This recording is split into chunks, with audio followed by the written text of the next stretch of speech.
Hello बच्चों, चलिए प्रश्न पढ़ते हैं। प्रश्न दिया कि एक धातु बीसीसी जालक में क्रिस्टलीकृत होती है। इकाई सेल के सिरा की लंबाई लगभग 500 पिकोमीटर है।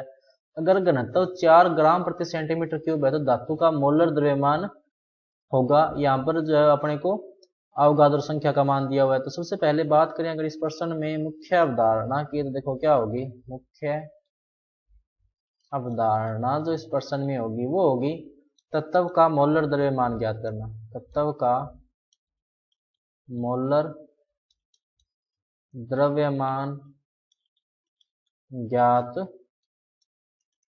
करना। तो देखो यहां पर इसने दिया हुआ क्या है कि सिरा की लंबाई यानी ए दी हुई है कितनी, 500 पिकोमीटर। अगर इसको अपने सेंटीमीटर में लिखना है, क्योंकि घनत्व किस में दिया हुआ है, सेंटीमीटर में। घनत्व किस में दे रखा है, सेंटीमीटर में दे रखा है। तो इसको सेंटीमीटर में बदलेंगे कैसे, देखो ए बराबर कितना हो जाएगा, 5 × 10⁻⁸ सेंटीमीटर। घनत्व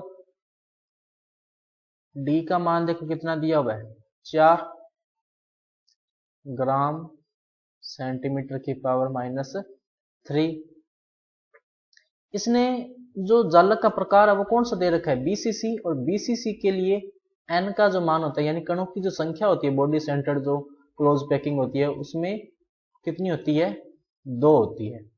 और घनत्व डी का सूत्र होता है, देखो डी बराबर होता है n × m/na × a³। यहां से इस फॉर्मूला को m के लिए देखो कैसे लिख देंगे, m बराबर क्या हो जाएगा, d × na × a³/n। मान रख देते हैं इन सभी के अपने। तो d बराबर देखो कितना है, 4, na कितना हो गया, 6.023 × 10⁻23। हालांकि इसने दे रखा है 6 × 023 ना लें, लेकिन अपने जो ले लेते हैं, कोई बात नहीं है, इससे कोई फर्क नहीं पड़ेगा खास। और a कितना दिया हुआ है, 5 ×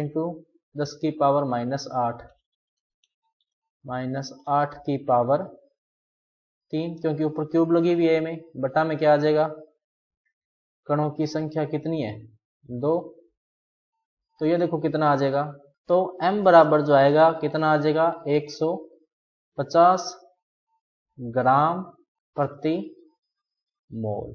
तो सही विकल्प क्या होगा, विकल्प नंबर डी। तो बच्चों ये था आपका उत्तर। मैं आशा करता हूं आपको समझ में आया होगा। धन्यवाद।